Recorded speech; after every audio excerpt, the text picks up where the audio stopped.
Retten er sat. Vi skal i dag behandle skyldsspørgsmålet i sagen mod tiltalte. Tiltalte, du har nu hørt, hvad anklagemyndigheden har tiltalt dig for. Vil du erklære dig skyldig eller ikke skyldig?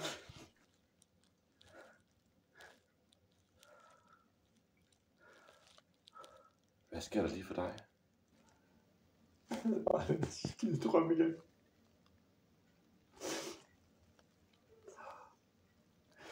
Efterhånden er det bare bliver et mareridt.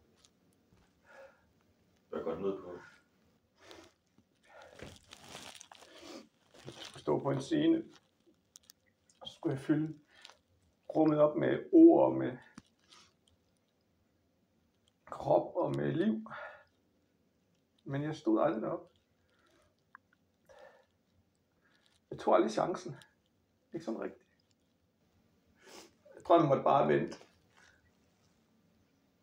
Og mens jeg ventede, så gik tiden bare. Mens tiden gik, så glemte jeg, at jeg ventede. Drømmen blev bare hængende op i loftet som en lampe, der aldrig blev tændt. Så hver gang jeg går ind i et teater og sætter mig i mørket, og lyset rammer scenen, så brænder noget ind i mig. Ikke misundelse. Ikke vrede. Nej, skyld.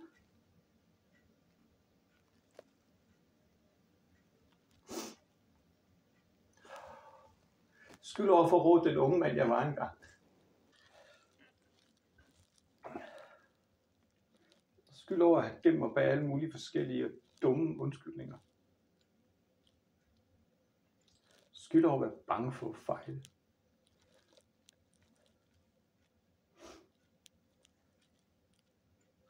Skyld over ikke at prøve, men bare at lade det dø uden kamp.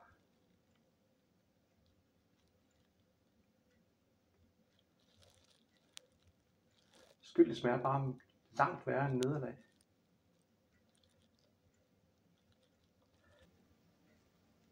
Og jeg kan ikke gå tilbage. Jeg kan heller ikke slippe det. Så i hver drøm, der går jeg rundt med sådan en lille bitte sten i skoen, som hele tiden minder mig om, hvad jeg ikke blev.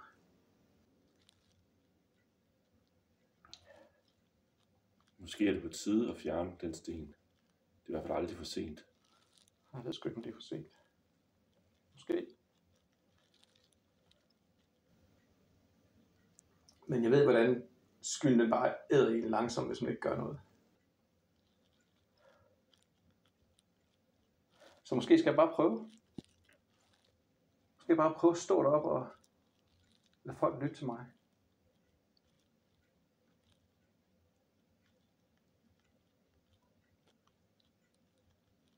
Lytte til min stemme, til min fortolkning.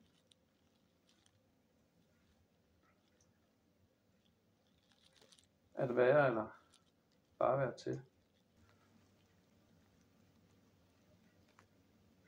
At leve eller bare overleve. At føle eller bare mærke skyld. Men jeg har i hvert fald nu skyldet mig selv.